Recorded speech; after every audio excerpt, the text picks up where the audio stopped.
Hello and welcome back, everyone, to Unreal Tournament 2004. And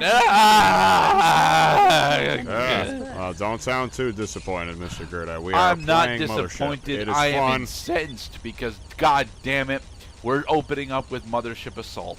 As the preview noted out, the first thing that we gotta do is take down these lower shield batteries that are guarded by, oh, I don't know.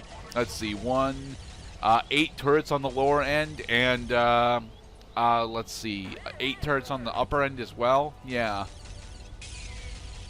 Oh my god, we move so slow. No. That's me hitting reverse in order to actually make it so that we move that slow, because we actually move a bit too fast at full speed going through this. Yeah, I could see these tight turns getting in the way. You are attacking. Up, yep. Man down. Well, man we got the first shield battery down. Now we gotta take down the other 2 that are further up. Yeah, the space fighters don't actually control all that badly, but they have this problem of where they're made of tissue paper and dreams. So yeah, if they get hit by a fighter missile or too many or like 4 turret shots, they just immediately die. And our firepower isn't actually all that good in these either. Oh, come on. There we go.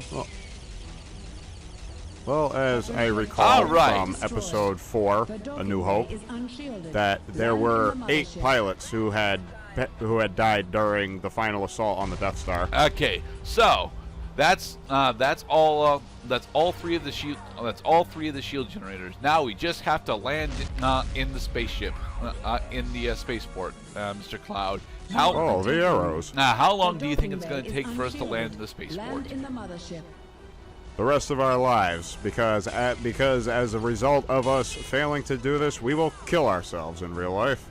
No. We just couldn't avoid Carrick's missile. Well, I'm pretty sure it was Zan's missile, actually, but yeah, this is how this part of the mothership goes. Strafe. Because strafe, Mr. Gerdat. What strafe? Because you don't walk into a projectile thrower by walking directly towards it. You got strafe, Cloud? I don't have strafe. Strafe on the. Well, you make one. No, you don't make a strafe. We have the ability to roll, and we have the ability. Well, we specifically have roll, accelerate, and we have roll, accelerate, decelerate, and turn. We don't have strafe. No, I know there's no strafe button. I'm just saying that if you make a sharp left, it's the equivalent of a strafe. How can I make a sharp left?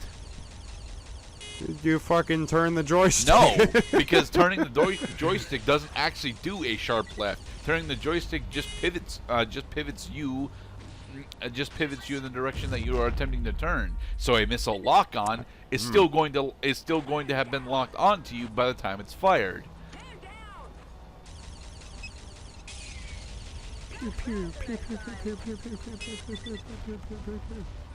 Well, okay, so how is the range on your, cannons? Oh, our cannons are actually have the same range as the turrets and the other fighters. It's not a range issue. It's the fact that these fighters are made of, again, tissue paper and hope. Hope. A new hope. Not a new hope. The same old hope that we've had. Someday this war is going to end. I will note that one of our allies that had actually taken the way in and managed to die just slightly after we did. I want to know how, because there isn't a wall there.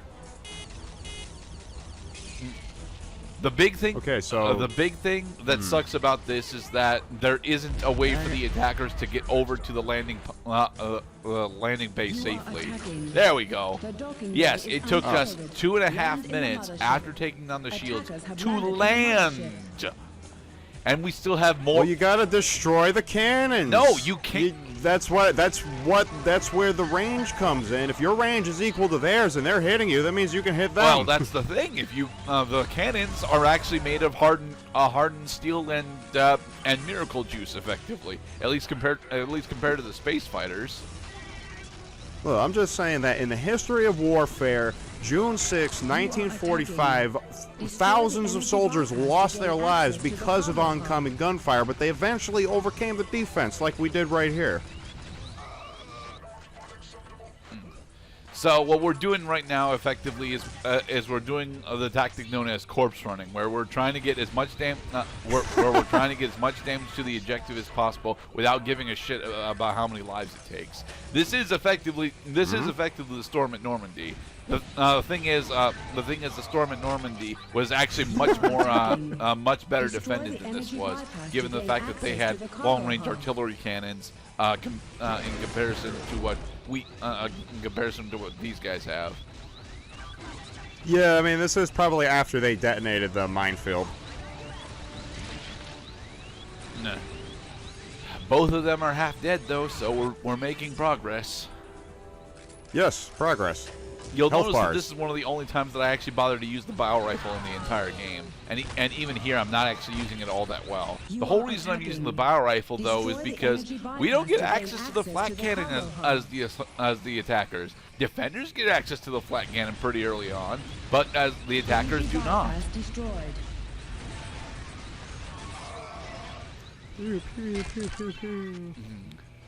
There goes another brave Gerdat. Now, please note that Carrick is the only one of our members that has actually managed to do anything, and all he did so far is land. Okay, now turn left and fire. There.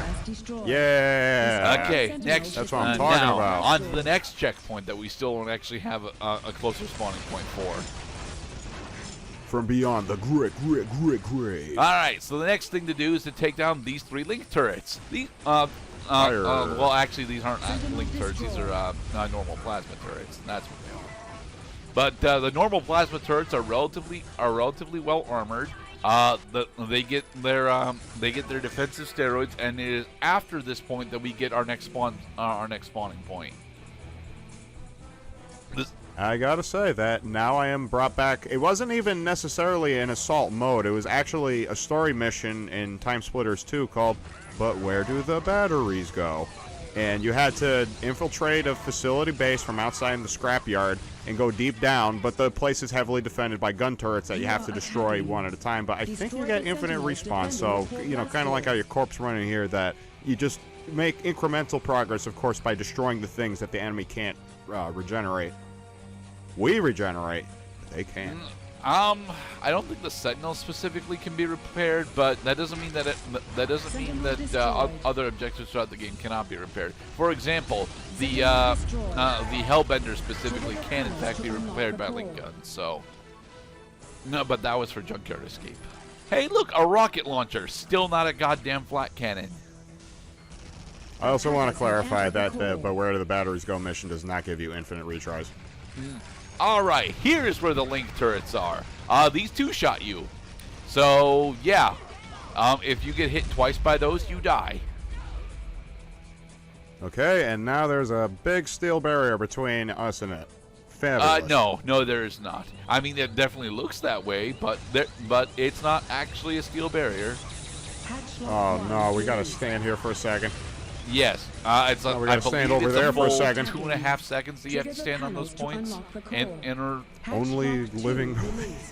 Destroy the 2 energy core conductors, and the mothership will be destroyed. Only living players may stand here. All right, so thankfully, one of our bot allies actually helped us out in order to take down the other one. So we got another 3 minutes. 3 minutes of corpse running to this objective. And yes, both of these pathways have an armored link gun here. Okay, I see what the problem is here. Oh, and there are boxes in the way. So in the event that you're you gotta watch out for those hit boxes. Well, if you're strafing and you don't actually remember where the boxes are, they just, you know, interrupt your movement, and then the link turret eats you for breakfast. You are attacking. All I had to do was keep moving. No, you can't just keep moving because there are 4 fucking rockets being fired at you constantly. And I mean, keeping moving is supposed to be. okay, fire. Yeah. You see, that was fire those rockets. Well, that was me walking into a shot combo that I couldn't see because she fired it before I was on screen. Yes, the AI has the ability to know where you are. It does not care that you're behind 3 different fucking walls. It can in fact track you. It's one of the big things that makes Assault that makes this mission in general just super fucking terrible. All right, there's one down. I most definitely would have hit Virus if I had had another half second to reload my shot, and he would have died from it. But nope, he was on top of me with the alternate fire of the link gun, so he just melted through my 100 HP in less than a second. Okay, so now are they... Okay, so this is the second and identical-looking conductor chamber. No, this is the same conductor chamber. It just had to blow up the conductor on 2 different sides. Oh, I see. It's doing the Star Fox battery thing. Yeah, this is effectively the same gimmick that we had at the start, where we had to take down the 2 upper shield batteries. I fucking hate this mission. This mission is incredibly stressful. If you look, we only have 3.5 minutes left on our timer. We can't even get into the fucking room. Well, you are committing to the flat cannon. The flat cannon has a really short range because they're heavy artillery shells. No, it does not actually have a really short range. The flat cannon is effectively a medium the arc of the long-range weapon. Yeah. In this situation, you'd be better off having a minigun. Oh, no! Oh, no. I love that you're trying to defend the minigun here. I can't get enough rounds in the air with the minigun in order to kill anyone in this mission. Well, so you wind it up and you get over that little barrier that was blocking your shots. Nope, that's not a thing, Mr. Cloud. Next part.